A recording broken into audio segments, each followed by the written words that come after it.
So hey guys, welcome back to the channel Pokemon. तो guys, आज का हमारा टॉपिक होने वाला है mega Mewtwo versus mega Rayquaza versus complete Zygarde की इस बैटल का विनर कौन होगा, क्योंकि ये तीनों के तीनों पोकेमॉन ही काफ़ी ज़्यादा ताकतवर हैं और मुझे नहीं लगता कि मुझे इनकी पावर्स को एक्सप्लेन करने की ज़रूरत है।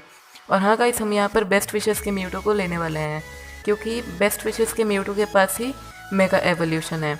और हाँ गाइस, हम यहाँ पर एनिमे के अकॉर्डिंग चलेंगे, ना कि फुल पोटेंशियल की बेसिस पर। और हाँ गाइस, मैं आप लोगों को एक और बात बताना चाहूँगा कि मैंने जो पिछले वीडियो पे व्यूज़ एम रखा था वो कंप्लीट हो गया। इसके लिए बहुत ही बड़ा वाला थैंक यू गाइस। इसीलिए गाइस, इस वीडियो पर भी एक व्यूज़ एम रखता हूँ और आज का व्यूज़ एम है एक दिन में 30 व्यूज़। तो देखता हूँ भाई ये व्यूज़ एम कंप्लीट होता है कि नहीं। और मैंने आज का व्यूज़ एम इतना कम इसीलिए रखा है क्योंकि भाई ये वीडियो काफ़ी दिनों के बाद आई है और इसीलिए हो सकता है व्यूज़ आ नहीं पाएंगे, लेकिन तब भी भाई आप अपना फुल सपोर्ट दिखाइएगा, मुझे आप लोगों के ऊपर विश्वास है। तो चलिए इस वीडियो को शुरू करते हैं। लेकिन वीडियो को शुरू करने से पहले अगर आपको ये वीडियो अच्छा लगता है तो वीडियो को लाइक कर दीजिए और चैनल पर न्यू है तो सब्सक्राइब भी कर लीजिए। तो चलिए लेट्स स्टार्ट। तो सबसे पहले मैं बैटल के रूल बता देता हूँ। तो बैटल के रूल में हम यहाँ पर 4 पॉइंट्स के ऊपर इन तीनों में कंपैरिजन करेंगे। सबसे पहला पॉइंट होगा एबिलिटी का, दूसरा पॉइंट होगा मूव्स का, तीसरा पॉइंट होगा एनिमे पावर का और चौथा पॉइंट होगा ओवरकम वीकनेसेस का। तो चलिए स्टार्ट करते हैं। तो सबसे पहला राउंड आता है एबिलिटी का और मुझे लगता है कि एबिलिटी में विथ नो डाउट ज़ायगॉट और रेक्वेजा ही आगे रहेंगे, क्योंकि म्यूटू इंसोम्निया जो उतनी भी ज़्यादा काम नहीं आ सकती है। लेकिन वही ज़ायगॉट और मेगा रेक्वेजा की एबिलिटी है डेल्टा स्ट्रीम और ऑरा ब्रेक की एबिलिटी, जिसमें ये दोनों ही के दोनों पोकेमॉन अपने वीकनेसेस को बहुत ही अच्छी तरीके से ओवरकम कर लेते हैं, लगभग 80 या 90% तक। इसीलिए ये एबिलिटी इन दोनों के काम आ सकती है। इसीलिए एबिलिटी में हम इन दोनों को ही एक एक पॉइंट देने वाले हैं। सो रेक्वेजा 1, ज़ायगॉट 1 एंड म्यूटू 0। नेक्स्ट पॉइंट आता है मूव्स का और मूव्स का पॉइंट डेफिनेटली म्यूटू को ही जाना चाहिए। अब सुन लो भाई क्यों, मैं यहाँ पर मूव सेट नहीं कह रहा हूँ। मूव सेट दूसरी बात है और मूव्स दूसरी बात है। मूव सेट्स में हम ये देखते हैं कि किसके पास कितने ताकतवर मूव्स हैं अकॉर्डिंग टू एनीमे, लेकिन हम यहाँ पर मूव्स के बारे में बेसिस मतलब मूव्स के बारे में हम यहाँ पर जान रहे हैं। और अगर देखें तो म्यूटू इन तीनों में सबसे ज़्यादा टाइप के मूव्स परफॉर्म कर सकता है, और अगर नहीं भी कर सकता है तब भी ये सोच समझ के मूव्स को इस्तेमाल करते हुए देखा गया है एनीमे में। और साथ ही साथ म्यूटू अपने मूव्स के दम पर अपनी लगभग 90% तक की वीकनेसेस को भी ओवरकम कर सकता है। तो भाई भला इस पोकेमॉन को मूव्स के दम पे सिर्फ आरसीएस ही पीछे छोड़ सकता है, बाकी ये दोनों तो छोड़ ही नहीं सकते हैं। इसी बात के लिए मूव्स का पॉइंट म्यूटू को ही जाएगा और ये नियरली एवरी टाइप के मूव्स को परफॉर्म कर सकता है। नेक्स्ट पॉइंट आता है एनिमे पावर का, और एनिमे पावर का राउंड मुझे एक्सप्लेन करने की ज़रूरत नहीं है किसको जाएगा। ऑफकोर्स ये राउंड ज़ायगॉट को ही जाएगा, क्योंकि अगर म्यूटू की बात की जाए तो म्यूटू ने जस्ट 3 जेनेसेक्ट को हैंडल किया था, वो भी तब जब वो उनसे लड़ना नहीं चाहता था, वो भी इतना बड़ा काम नहीं था। रेक्वेजा ने भी प्राइमल ग्राउडन और प्राइमल कायोगर को हराया था, जो कि बड़ा काम तो था लेकिन ज़ायगॉट की बराबरी का नहीं, क्योंकि प्राइमल ग्राउडन और प्राइमल कायोगर को तो सिर्फ स्टीवन और अल्लान ने ही रोक लिया था। अगर यहाँ पर पूरा कालॉस रीजन आता तो मुझे लगता है कि 99% तक तो प्राइमल ग्राउडन और प्राइमल कायोगर को पूरा कालॉस रीजन ही रोक लेता। लेकिन पूरा कालॉस रीजन भी मिलकर जायंट रॉक को 1% भी डैमेज नहीं दे सका, ना ही उसे स्लो कर सका। लेकिन वहीं कंप्लीट ज़ायगॉट ने with in less than 1 minute पूरे के पूरे जायंट रॉक को ही हरा दिया। इससे हम इसके एनिमे पावर का अंदाज़ा लगा सकते हैं। So yes guys, anime power का राउंड ज़ायगॉट को ही जाएगा। So there Zygarde 2, Mewtwo 1 and Rayquaza 1। Next point आता है ओवरकम वीकनेसेस का, और अपनी एबिलिटी की वजह से मुझे लगता है कि ये दोनों तीनों के तीनों पोकेमॉन ही ओवरकम वीकनेसेस में आगे रहेंगे।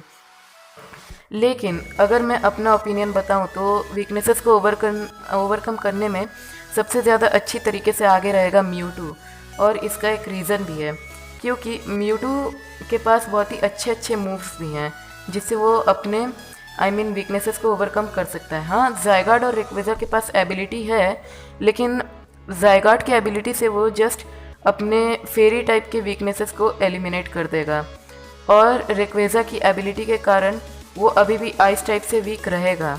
वो कि आइस टाइप और फेरी टाइप से वीक रहेगा, और फेरी टाइप से बचने के लिए उसके पास सिर्फ आयरन हेड और आयरन टेल मूव है, जो उतना भी कुछ खास नहीं है। और ज़ायगॉट के पास भी कुछ खास मूव्स नहीं अपने वीकनेसेस को ओवरकम करने के लिए। और अगर म्यूटू के पास देखें तो म्यूटू के पास काफ़ी ताकतवर फाइटिंग टाइप मूव्स हैं, जैसे कि aura sphere, focus blast, dynamic punch और बहुत सारे मूव्स। और इसी के वजह से म्यूटू अपने वीकनेसेस को ओवरकम करने में आगे रहेगा। हाँ, घोस्ट टाइप से बचने के लिए एक भी मूव नहीं है जिसकी वजह से सिर्फ वो एक ही टाइप से वीक रह जाएगा। इसीलिए मुझे लगता है कि ओवरकम वीकनेसेस में म्यूटू आगे रहेगा। सो देयर म्यूटू 2, ज़ायगाट 2 एंड रेक्वेजा 1। तो भाई ये एक तरह से मेन डिसीजन नहीं था कि इन तीनों में असली विनर कौन है। इन तीनों में विनर डिक्लेयर करने के लिए अब हम बैटल कंडीशंस पे ध्यान देते हैं। सो जिन लोगों को लग रहा है कि इन तीनों का मैं कोई रीज़न देने वाला हूँ कि इन तीनों को हराने का एक ही तरीका है, सो ऐसी बात नहीं है। क्योंकि हम एनिमे के बेसिस पर चल रहे हैं तो तीनों को हराने का बस एक ही तरीका है कि तीनों अपने मूव्स के दम पर लड़ें। और अगर इस मामले में देखा जाए तो हम इन तीनों के बैटल्स के ऊपर पे ध्यान देते हैं। तो अगर रिक्वेजा अगर यहाँ पर अपनी एबिलिटी यूज़ कर लेता है जो कि है डेल्टा स्ट्रीम, तो इससे एक तरह से फ़ायदा म्यूटू को ही होने वाला है। और ऐसा क्यों है मैं अभी आप लोगों को एक्सप्लेन कर देता हूँ। क्योंकि सबसे पहली बात तो वो डेल्टा स्ट्रीम की एबिलिटी में यहाँ से वहाँ फ्लोट करना शुरू कर देगा। यानी कि अगर म्यूटू लेफ़्ट की तरफ है तो वो 10 मीटर अगर राइट की तरफ भी फ्लोट करता है तब भी इससे म्यूटू को ही फ़ायदा हो रहा है। क्योंकि रेक्वेजा जब अपना ड्रैगन एसेंट मूव यूज़ करता है तो उसे एक निशाना लगाना रहता है, लेकिन म्यूटू तो यहाँ से वहाँ फ्लोट कर रहा है तो वो निशाना कैसे लगाएगा। कि अगर रेक्वेजा लेफ़्ट की तरफ निशाना लगाता है, अगर वो देख रहा है कि म्यूटू लेफ़्ट की तरफ है, लेकिन तब तक ये उसके रेक्वेजा के एबिलिटी के कारण म्यूटू फ्लोट कर रहा है और वो तुरंत राइट की तरफ आ जाएगा और रेक्वेजा का निशाना चूक जाएगा। और रेक्वेजा इतना भी तो चौड़ा नहीं ना है कि वो 10 मीटर जितना चौड़ा तो नहीं ना है कि अगर म्यूटू 10 मीटर भी अगर राइट फ्लोट कर रहा है तो वो उसे हिट हो जाए। लेकिन अब कुछ लोग कहिएगा आप लोग कि भाई इसकी कौन सी गारंटी है कि म्यूटू 10 मीटर ही फ्लोट करे। सो वेल, अगर मान लेते हैं कि ये पॉइंट भी नाकाम हो गया तो म्यूटू के पास टेलीपोर्टेशन की पावर है, म्यूटू टेलीपोर्ट हो सकता है। अब कुछ लोग कहेंगे कि भाई म्यूटू टेलीपोर्ट होकर सिर्फ 500 या फिर 1 किलोमीटर तक जा सकता है।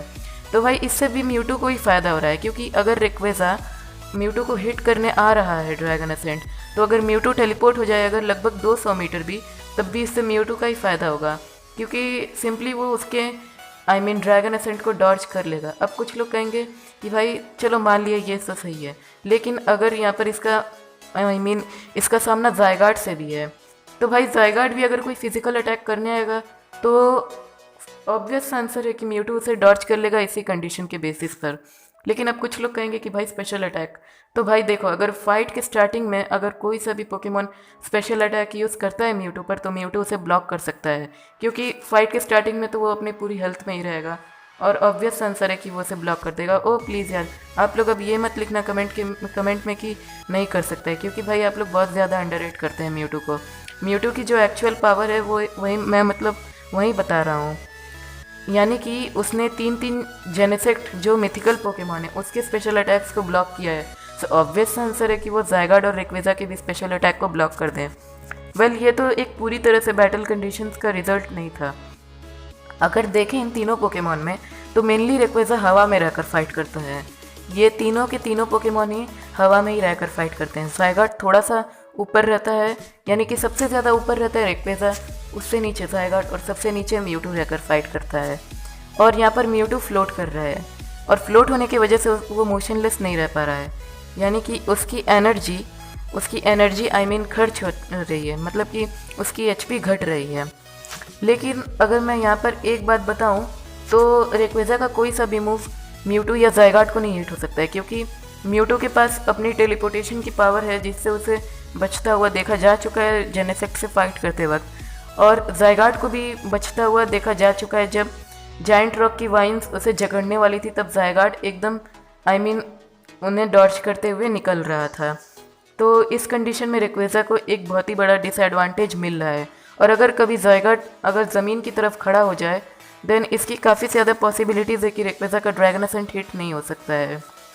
अब बात ये आती है कि अगर कौन सा पोकेमॉन अगर रेक्वेजा या ज़ायगाट ने एक दूसरे को अगर अपना सिग्नेचर मूव हिट कर दिया, रेक्वेजा या ज़ायगाट इन दोनों ने अगर सिग्नेचर मूव अपना हिट कर दिया किसी को भी, देन डेफिनेटली वो पोकेमॉन फेंट हो ही जाएगा, इसमें कोई शक नहीं है। लेकिन एज वी ऑल नो कि म्यूटू यहाँ से फ्लोट कर रहा है, सो उसकी एचपी घट रही है, यानी कि अब वो स्पेशल अटैक्स को ब्लॉक नहीं कर सकता है। लेकिन अभी भी उसके पास टेलीपोर्टेशन की पावर है, और सिर्फ हम म्यूटू को ही कंपैरिजन में नहीं ले सकते, यहाँ पर ज़ायगाट का भी सामना है रेक्वेज़ा का, रेक्वेज़ा के साथ। तो यहाँ पर अगर देखा जाए तो रेक्वेज़ा के हारने के ज़्यादा चांसेस हैं, क्योंकि रेक्वेज़ा स्टार्टिंग से ही ऑफेंसिव रहता है बैटल्स में, और अगर रेक्वेज़ा ऑफेंसिव रहेगा और अपना ड्रैगन असेंट ही यूज़ करता है, और काफ़ी हद तक चांसेस है कि रेक्वेज़ा ज़ायगाट और म्यूटू उसके ड्रैगन असेंट को डॉज कर लें, और अगर एक बार उसका ड्रैगन असेंट डॉज हो गया देन रेक्वेज़ा की 20% तक एचपी घट जाती है, और इसके कारण रेक्वेज़ा जस्ट कितनी बार ड्रैगन असेंट यूज़ कर सकता है, 1 बार 2 बार या 3 बार। और इस बात को खुद बलवा पीडिया कंफर्म करती है कि एक ड्रैगन असेंट यूज़ करने के बाद उसकी थोड़ी सी पावर घट जाती है, वो थोड़ा सा थक जाता है। सो इसी बात के लिए रेक्वेज़ा यहाँ पर अपना ड्रैगन असेंट यूज़ करेगा तो वो थक जाएगा, और जैसे ही वो थोड़ा सा भी स्टिल होगा वहीं पर ज़ायगाट को मौका मिल जाएगा, वो अपना कोर एनफोर्सर हिट करेगा और रेक्वेज़ा का काम ख़त्म। या फिर एज वी ऑल नो कि ज़ायगाट अपने किसी भी पार्ट से अटैक्स फायर कर सकता है। सो काफ़ी हद तक चांसेस है कि अगर रेक्वेज़ा का ड्रैगन असेंट अगर ज़ायगाट को हिट हो ही जाए देन वो ज़मीन पर आ जाएगा, उसके बाद वो फेंट नहीं होगा, क्योंकि अभी तक उसकी फिजिकल स्ट्रेंथ जितनी दिखाई गई है उसके लिए तो रेक्वेज़ा को 3 से 4 ड्रैगन असेंट यूज़ करने होंगे। उसके बाद तो फिर ज़ायगाट को ही चांस मिलेगा, क्योंकि वो जब ज़मीन पर आ जाएगा देन रेक्वेज़ा तो ज़मीन पे तो नहीं ना यूज़ करेगा ड्रैगन असेंट, वरना वो ज़मीन में घुस जाएगा। तो इसका मतलब ज़ायगाट कहीं से भी अटैक फायर कर सकता है, और अगर उसने ड्रैगन पल्स या फिर कोर एनफोर्सर हिट कर दिया तो काफ़ी हद तक चांसेस है कि रेक्वेज़ा हार जाए। लेकिन कुछ लोग कहेंगे कि भाई कोर एनफोर्सर तो सिर्फ ज़मीन पर ही रहने से इफेक्टिव होगा। हाँ तो भाई मैं जानता हूँ कोर एनफोर्सर ज़मीन पे ही रहने से हिट होगा, लेकिन अगर ज़ायगाट यहाँ पर एक ही साथ अगर 6-7 ड्रैगन पल्स हिट कर दे देन डेफिनेटली रेक्वेज़ा हार जाएगा। और म्यूटू को तो हिट होने का कोई चांस ही नहीं है ड्रैगन असेंट से, क्योंकि उसके पास टेलीपोर्टेशन की पावर है। सो भाई अब रेक्वेज़ा हार चुका है। तो अब आती है लास्ट बैटल म्यूटू वर्सेस ज़ायगाट के ऊपर, और म्यूटू के पास अब अपनी इंसेन स्पीड वापस आ चुकी है।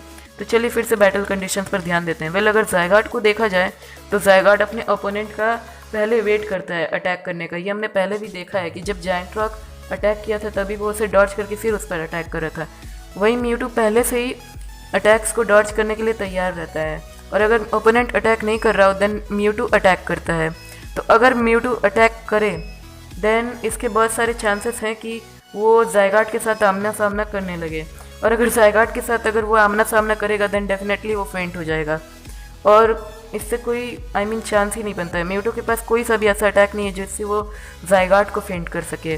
और अगर वो अपना ऑरा स्पेयर मारने के लिए स्टिल होता भी है, ऑफ कोर्स ऑब्वियस आंसर है कि म्यूटू कोई सा भी अटैक करने के लिए स्टिल होगा, तो अगर वो अपना ऑरा स्पेयर मारने के लिए स्टिल होता भी है देन डेफिनेटली ज़ायगाट अपना एक ही ड्रैगन पल्स से उसे नॉकआउट कर सकता है।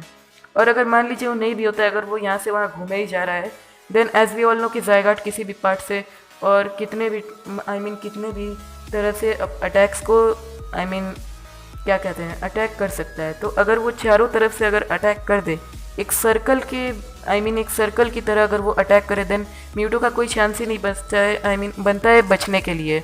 यानी कि म्यूटू को अगर एक भी अटैक हिट हो जाए देन डेफिनेटली वो हार जाएगा, क्योंकि ज़ायगाट चारों के चारों दिशाओं में ही अटैक यूज़ कर सकता है, और अगर उसका एक भी ड्रैगन पल्स हिट हो गया म्यूटू को देन डेफिनेटली वो फेंट हो जाएगा।